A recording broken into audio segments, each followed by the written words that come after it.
మా గ్రామానికి రక్షణ కల్పించండి, పర్యావరణం సహజ వనరుల పరిరక్షణమే మా బాధ్యత అంటూ సామాజిక కార్యకర్త అత్తలూరి రవికిరణ్ లింగవరం నుండి ఆర్డీఓ ఆఫీస్ వరకు పాదయాత్ర. గత 8 సంవత్సరాల నుండి గ్రామాల వీధిన ప్రక్రియ అంటూ వార్షిక నిధులు రాక వెనుకబాటుతనానికి గురే, పల్లె ఓట్లతో గెలిచి అభివృద్ధి మరిచిన అధికారులు అంటూ ప్లకార్డులతో నిరసన.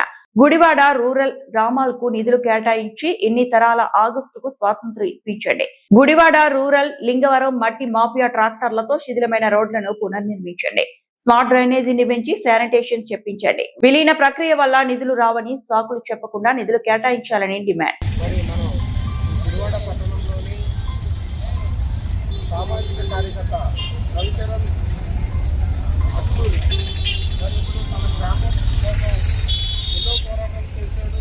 గతంలో కూడా మనం చూసినట్లయితే ఆ రోడ్డు కోసం అని చెప్పేసి పోరాటం చేసి ఆ గ్రామానికి రోడ్డు నిర్మిస్తున్న పరిస్థితిలో మరి ఈరోజు కూడా మట్టి మాఫియా కాంట్రాక్టులతో శిథిలమైపోతున్న రోడ్లు, ఆ రోడ్లని మరి మరమ్మతులు చేయడానికి కూడా అధికారులు స్పందించట్లేదని చెప్పేసి, అలాగే శానిటైజేషన్ చేయించాలి, విలీనమైన ప్రక్రియమైనటువంటి వార్షిక నిధులు రావాలని మరి అసలు పోరాటం చేస్తున్నారు. ఎక్కడి నుంచి ఎక్కడి వరకు పాదయాత్ర చేసుకుంటూ వెళ్తున్నాడు. ఇప్పుడు ఆర్టీఓ ఆఫీస్కి వెళ్ళి వెనక పత్రాన్ని అన్ని చేయాలనుకుంటున్నాడు. సామాజికవేత్త అతనితో ఒకసారి మనం మాట్లాడుకుంటాం. గుడివాడ లింగవరం గ్రామాన్ని అక్కడ గుడివాడ రూరల్ ప్రాంతాలైనా ఒక 5-6 ప్రాంతాలని లింగవరం, ఒలివెత్తిపాడు, మల్లైపాలెం, బొమ్మలూరు, పిల్లపాడు, పార్కుడి మండలం వచ్చేసి కోసిగూడ, ఈ ప్రాంతాలని గుడివాడ పట్టణంలో విలీనం చేయాలని చెప్పేసి అప్పట్లో సుమారు 8-9 సంవత్సరాల క్రిందట ఒక ప్రతిపాదన తీసుకొచ్చారు. అది మళ్ళీ కౌంటర్ సైడ్ వేరే వాళ్ళు కలపకూడదని అది కోర్టులో ఇష్యూ చేశారు. అది కాలక్రమేణా 8-9 సంవత్సరాలు అయిపోయింది. 2019 నుంచి లింగవరం గ్రామంలో మౌలిక సదుపాయాలు రావట్లేదని, స్వతంత్రం వచ్చినప్పటి నుంచి 4వ తరంలోనైనా కనీసం 4 మౌలిక సదుపాయాలు ఏర్పడుతుందని దఫాలుగా చాలాసార్లు అధికారులకి అర్జీ ఇవ్వడం, అందరూ సైకిల్ యాత్ర ద్వారా వెళ్ళి కలెక్టరేట్లో గ్రీవెన్స్ ద్వారా కంప్లైంట్ ఇవ్వడం చేస్తున్నానంటే 2019 నుంచి. అప్పటి నుంచి అధికారులు ఒకటే, మనం అన్ని రకాల పత్రాల ద్వారా ఎన్ని సమస్యలు తెలియజేసినా వాళ్ళ కారణం విలీన పంచాయతీ ప్రక్రియ తేలేదు కాబట్టి, కోర్టులో ఉంది కాబట్టి మీకు 15వ వార్షిక నిధులు రావు కాబట్టి మేమేం చేయలేకపోతున్నాము అని చేస్తున్నారండి.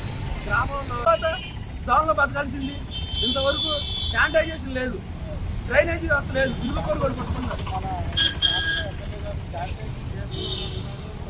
మన వాటర్ సమస్య ఏదైతే ఉందో నదివాడ ఆ పరిసర ప్రాంతాలన్నీ కూడా సమస్యలు పరిష్కరించారు. త్వరలో ఇది అక్కడ ఒక వాటర్ ప్లాంట్ ఏర్పాటు చేస్తున్నారు.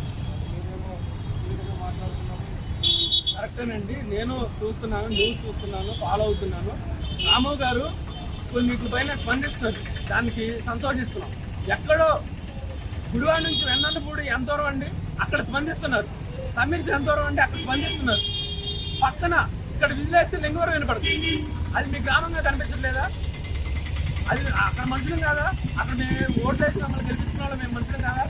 అంటే అక్కడ నాయకులు అందరూ కరెక్ట్ అయిపోయారని, మనుషులు కరెక్ట్ అయిపోయారని అనుకోకూడదండి. అక్కడ అభిమానించే వాళ్ళు ఉంటారు, అక్కడ మంచి చెడు తెలిసిన వాళ్ళు ఉన్నారు. కాబట్టి లింగవరం నాయకులు కరెక్ట్ అయ్యారని, అక్కడ పరిస్థితులు కరెక్ట్ అయ్యాయని మమ్మల్ని దూరంగా విసిరేయబడతాం, పడేలా చేయడం చాలా దుర్మార్గం. దయచేసి చెప్పేది ఏంటంటే, మన రవికిరణ్ సామాజికవేత్త మరి చెప్పేది ఏంటంటే, ఎక్కడో ఉన్నటువంటి సమస్య కానీ లేదంటే గుడివాడ మండలం కానీ గుడివాడకు కొంచెం దూరంగా ఉన్న పరిస్థితులు, మరి ఇక్కడ గుడివాడకు ఆదుకునే ఉన్నటువంటి ఈ లింగవరం గ్రామానికి మౌలిక వసతులు కల్పించాలని, పర్యావరణ సహజ వనరులు పరిరక్షణ మా బాధ్యత అంటూ మరి నేతాజీ నైజం అంటూ ఆ స్వతంత్ర సమరయోధుని ఫ్రీడమ్ ఫైటర్ని మరి స్ఫూర్తిగా తీసుకొని మరి కార్యక్రమాలు చేస్తున్నారు. మరి గుడివాడ ప్రభుత్వ అధికారులు దీనిపైన దృష్టి పెట్టి ఈ యొక్క సమస్యను పరిష్కరించాలని. మట్టి మాఫియా, రేషన్ మాఫియా, వడ్డీ మాఫియా, కబ్జా మాఫియా వీళ్ళందరూ 10 సార్లు స్థానిక ప్రతినిధి దగ్గరికి వెళ్తారు, కానీ సమాజం కోసం, లింగవరం గ్రామం అభివృద్ధి కోసం ఒక్కళ్ళు కూడా స్పందించట్లేదండి. ఇది యువత అందరూ ప్రశ్నించాల్సిందిగా నేతాజీ నైజం తరపున సామాజిక కార్యకర్త అత్తలూరి రవికిరణ్, లింగవరం గ్రామం, మీ అందరికీ ధన్యవాదాలు తెలియజేసుకున్నాను. Thank you.